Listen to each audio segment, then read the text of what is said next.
আয়োজক তাদেরকে ধন্যবাদ এই কারণে যে তারা যদি এখানে দেশের রাজধানীর সবচেয়ে পলিটিক্যালি গ্ল্যামারাস জায়গা অর্থাৎ ঢাকা বিশ্ববিদ্যালয়ের রাজু ভাস্কর্যে এই জিনিসটা না নিয়ে আসতো তাহলে আসতো না। সেই জন্য তাদেরকে ধন্যবাদ। আমাদের শাসকরা হয়তো এদের প্রতি বিদ্রুপ করবে, কিন্তু তাদের প্রতি আমি কিছু কথা বলতে চাই। সেটা হলো যে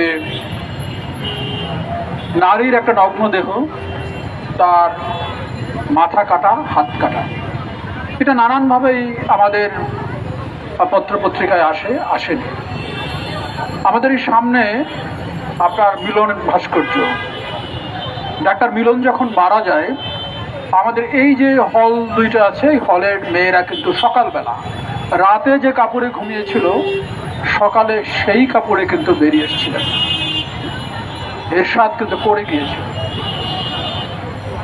এই জুলাই অভ্যুত্থানের কথাও যদি আমরা মনে রাখি, তাহলে 14ই জুলাই শেখ হাসিনা যখন বললেন যে রাজাকারের বাচ্চাদের নাতিদের সুযোগ সুবিধা দিবে না আপনার মুক্তিযোদ্ধাদের সুযোগ সুবিধা দিবে, এটা আন্দোলনকারীরা তাদেরকে নিজেদের প্রতারিত মনে করেছেন, তাদেরকে রাজাকার হিসেবে, তাদের পিতামাতাকে রাজাকার হিসেবে চিহ্নিত করার বিষয়টা অনুভব করেন।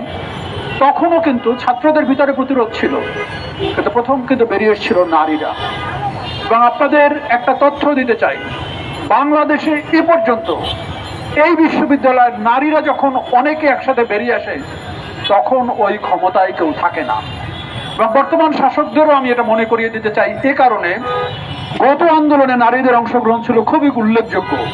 কিন্তু আমাদের এই সোশ্যাল মিডিয়াতে কতগুলো ফাজিল টাইপের লোকজন থাকে, যে সমস্ত মেয়েরা লড়াই করেছে, সংগ্রাম করেছে, তাদের এডিট করে নানান রকম ছবি আপনারা পোস্ট করে তাদেরকে এমন একটা জায়গায় নিয়ে যাচ্ছেন যে তারা বোরখা পরেও যেন কুল পাবে না, এরকম একটা কথা। আমি আপনাদের বলতে চাই, এভাবে আপনারা পারবেন না। কদিন আগে ইরানে দেখবেন একটা মেয়ে যখন আপনার রাস্তায় এসেছিল, তার হেজাব যথার্থ ছিল না, তখন তাকে যখন পেটাতে শুরু করে তখন তার শরীর থেকে সে সমস্ত কাপড় খুলে ফেলেছিল এর প্রতিবাদে। ঘটনা বাংলাদেশে ঘটবে না এটা ভাবার কোনো কারণ নাই। আপনারা নারীদের যেভাবে হেনস্থা করছেন এই ঘটনাগুলি ঘটবে, এটা মাথায় রাখতে হবে।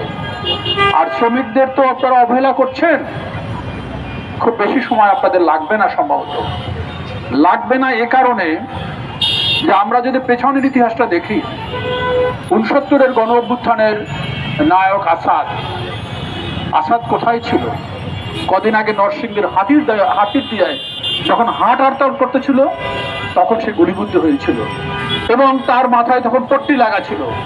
সেই পট্টি পরেই কৃষকের পক্ষ থেকে এই বিশ্ববিদ্যালয়ের ছাত্র, কিন্তু প্রতিনিধি ছিল কৃষকদের, সে যখন মিছিলে আসে, এই মিছিল যখন গুলিবিদ্ধ হয়, তারপরে আইয়ুব খানের মতো ওরকম শক্তিশালী মানুষও ক্ষমতায় থাকতে পারেনি। এই কথাটা মাথায় রাখবেন। আমাদের পাকিস্তান এবং হলো আইয়ুব শাহী এবং ইয়াহিয়া খান, তাদের কিন্তু পতন ঘটিয়েছিল শ্রমিকরা, ইস্পাহানি, বাওয়ানি, আদমজি, এখানকার শ্রমিকরা।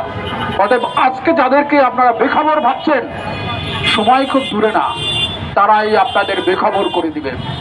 একটু আগে যে রিক্সা আসলাম, রিক্সাওয়ালা মামা বলতেছিলেন যে খুব বিক্ষুব্ধ, কারণটা হলো আগে যে টাকা পেতে এখন সে টাকা পায় না। এটা একটু ভাবুন, তাদের কথাটা শুনুন। তারা যদি না খেতে পায়, আমাদের কিন্তু তারা খেতে দিবে না, খুব বেশি সময় কিন্তু লাগবে না। আপনার এখানে মনে করুন যে আপনার জুলাই মাসের 1 তারিখে যখন ছেলেমেয়েরা নেমেছিল, কেউ বিশেষ বার্তা দেয় নাই, তারা কোর্টের দিকে তাকিয়েছিল, হাইকোর্ট দেখাবে, হাইকোর্ট দেখাবার কথা ভেবেছিল। যেমন করে আমাদের তত্ত্বাবধায়ক সরকারের ক্ষেত্রে তারা হাইকোর্ট দেখিয়েছিল, ভেবেছিল ছাত্রছাত্রীদেরও তারা হাইকোর্ট দেখাবে, তারা কিন্তু হাইকোর্ট দেখতে যায়নি। অতএব আমি আমার বক্তব্য বাড়াবো না। আমি যে কথা বলছি, আপনার শ্রমিকের শক্তি কিন্তু আপনারা এখন বুঝতে পারছেন না, কৃষকের শক্তি বুঝতে পারছেন না, নারীর শক্তি বুঝতে পারছেন না। যে কথাটা শেষ করতে চাই সেটা হলো, নারীকে সবসময় আমরা বাতিল করে দেই, কিন্তু তারপরও নারী আসে। ফরাসি বিপ্লবের সময় ভার্সাই থেকে নারীরাই রাজা এবং নারীকে ধরে নিয়ে এসেছিল, এবং প্রথমবার রাজা এবং নারীকে আপনার লোকেরা আন্দোলনকারী একদল লোকেরা ছেড়ে দিয়েছিল।